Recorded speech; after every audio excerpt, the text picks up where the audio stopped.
सिटीलिंक प्रवासादरम्यान पिंपळगाव बहुला दरम्यान महिलेच्या गळ्यातील सोन्याचे मंगळसूत्र लांबविले. त्र्यंबकेश्वर ते पंचवटी असा सिटीलिंक गाडीने प्रवासादरम्यान सोमवार दिनांक 24च्या रात्री 9 वाजेच्या दरम्यान महिलेच्या गळ्यातील 1 तोळ्याचे मंगळसूत्र लांबवल्याची घटना पिंपळगाव बहुला दरम्यान घडली आहे.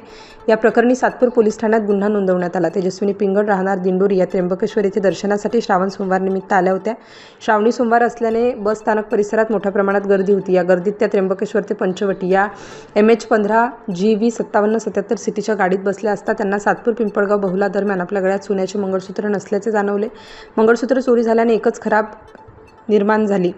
सिटीलिंक बस चालकाने बस सातपूर पोलीस ठाण्यात आणली. या ठिकाणी सर्वांची बसची तपासणी करण्यात आली असता मंगळसूत्र न सापडल्याने अज्ञात व्यक्तीविरोधात सातपूर पोलीस ठाण्यात गुन्हा दाखल करण्यात आला असून सातपूर पोलीस पुढील तपास करीत आहेत.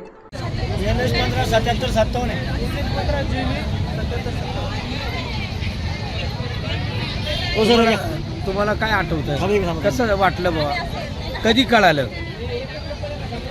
ते स्टॉप कोणतं दादा तिथं आलेलं होतं? हां, पिंपळगाव स्टॉपपासून मला जाणवलं असं का नाही आहे माझ्या गाड्यामध्ये पोत असं.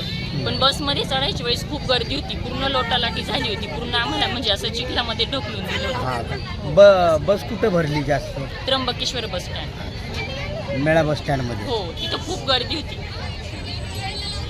काय मंगळसूत्र होतं का काय? हो, मंगळसूत्र होतं गळ्यात, म्हणजे असं चैनीचं होतं. किती अमाऊंटचे काय त्याला? 1 तोळ्याचं होतं. काय नाव आपलं? तेजस्विनी पिंगळ, राहणार प्रॉपर कुठलं? दिंडोरी. आता पोलिसांनी तपासणी वगैरे त्यांनी काय सांगितलं आपल्याला? काय आता सर्वांची चेकिंग केली, नाही सापडलं.